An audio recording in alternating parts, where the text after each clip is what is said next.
नमस्ते। प्रस्तुत है आज मृत्युंजय का 52वां भाग। द्रौपदी का वस्त्रहरण हो रहा था और श्री कृष्ण ने उस द्रौपदी को पीतवर्णीय वस्त्र से ढक दिया था। तो आगे सुनते हैं। शांत आंखों के सम्मुख पांचाली खड़ी थी। श्वेत से लथपथ थकित दुशासन क्षण भर रुका। अंशुकों का ढेर उन दोनों से भी अधिक ऊंचा दिखाई दे रहा था। सभी वाद्यों की ध्वनि एकाएक रुक गई और केवल मुरली के ही भयंकर स्वर वातावरण को चीरने लगे।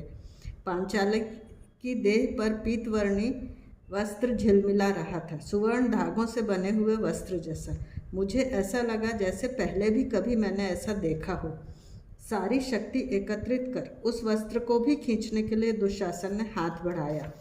आगे के खुर उठाकर बीच में ही उछलने वाले शुभ्र घोड़े की तरह दोनों हाथ उठाकर पितामह तड़ाक से उठकर गरजे, दुशासन, अब तिल भर भी आगे मत बढ़ना। शिशुपाल की तरह एक क्षण में ही भस्म हो जाएगा। याद रखिए, पीताम्बर है। शरीर में शक्ति न रहने के कारण हाथ नीचे कर दुशासन घिसटता हुआ जैसे तैसे अपने आसन के पास पहुंचा। आसन के हत्थे पर हाथ रखकर वह कमर झुकाकर खड़े रहा। जैसे शक्ति बिल्कुल ही न रही हो वैसे धड़ाम से गिर पड़ा। घूमते घूमते पांचाली को भी चक्कर आ गए थे। हवा के झोंके से जैसे कट सरैया की कली इधर उधर डोलती है, वैसे ही वह क्षण भर लड़खड़ाई और फिर कटे हुए केले के वृक्ष की तरह सामने वस्त्रों के ढेर पर अचेत होकर गिर पड़ी। विविध रंगों के वस्त्रों के उस इंद्रधनुष में पीताम्बर धारण किए हुए वह विद्युल्लता ही थी। उसके अनावृत चरणों की धूल सिर से लगाने के लिए सभासदों में से कुछ आगे बढ़े, लेकिन इतने में ही चारों ओर शांति देखकर पर्वत शिखर छोड़कर नीचे उतरने वाले गरुड़ की तरह पितामह को सीढ़ियां पार कर द्रौपदी की ओर ही जाते हुए देखकर सबके सब जहाँ के तहाँ ठिठक गए। द्रौपदी के पास पहुंचकर पितामह सबको लक्ष्य कर गंभीर स्वर में बोले, सदस्यों, द्यूत समाप्त हो गया है पासों का, आप लोग जा सकते हैं। लेकिन याद रखिए, अब सदा के लिए द्यूत प्रारंभ हो गया है घटनाओं का। सिर झुकाकर सभी लोग सभागृह से छोड़ने लगे। जैसे ही सभासद सभागृह से बाहर हुए, पितामह ने कमर में बंधा हुआ खड्ग म्यान से बाहर निकाला।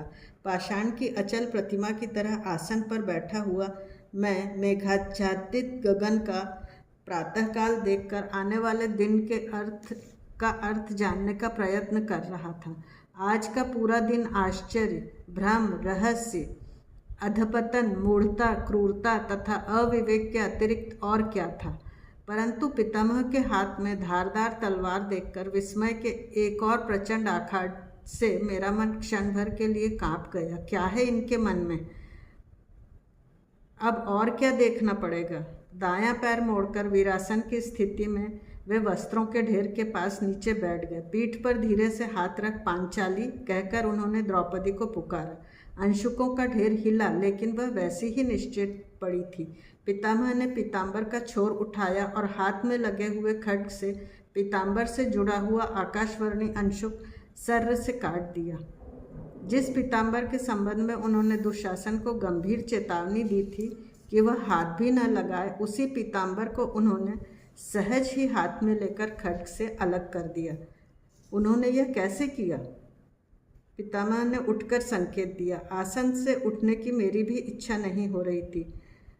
कुछ समय तक तो ऐसा लगता रहा मानो मैं नींद से जागा हूँ, परंतु पीताम्बर जैसा एक भी तेजस्वी वस्त्र उस ढेर में नहीं था। मेरे पैर ऐसे उठ रहे थे मानो बड़ी बड़ी जंजीरों से जकड़ दिए हों। महल की ओर जाने वाले सोपान की सीढ़ियां चढ़कर मैं महल के द्वार पर आया। विष्णु मंदिर के गर्भगृह के सामने मेघमाला तिरछी झुककर चंचू पात्र से इंगुदी की तेल समई में भर रही थी। मुझको देखते ही मेघमाला संभल कर दूर हट गई। मेघमाला शोण जी की पत्नी थी। गर्भगृह के सम्मुख रखी पत्थर की समई उठाकर नीचे फर्श पर उस स्थान को देखा जहां अल्पना बिखरी पड़ी थी। बड़ा विचित्र सा लगा वह। उठकर समई मेघमाला के हाथ में देकर मैं सीधे शयनागार की ओर चला गया। शोण को देखते ही मेरे मन में आया कि मैं उससे पूछूं, शोण मैं कौन हूँ? परंतु प्रातःकाल गंगा किनारे उसका स्नेहपूर्ण हाथ मैंने कितनी निष्ठुरता से झिड़क दिया था।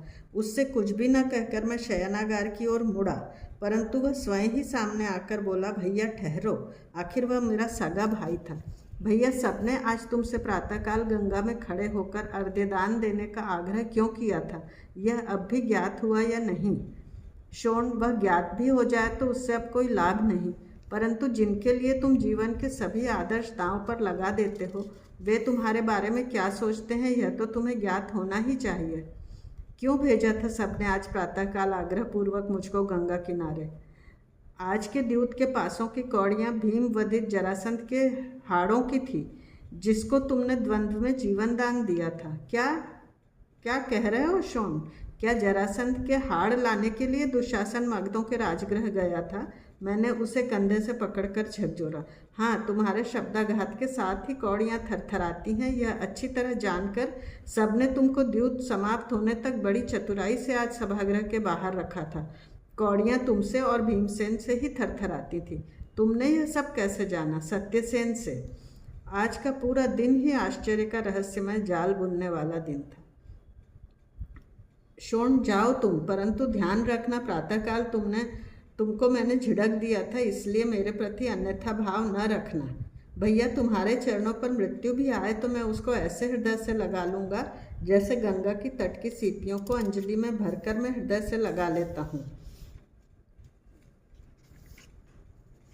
धन्यवाद। हम आज का अध्याय यहीं समाप्त करते हैं। शेष अगले में।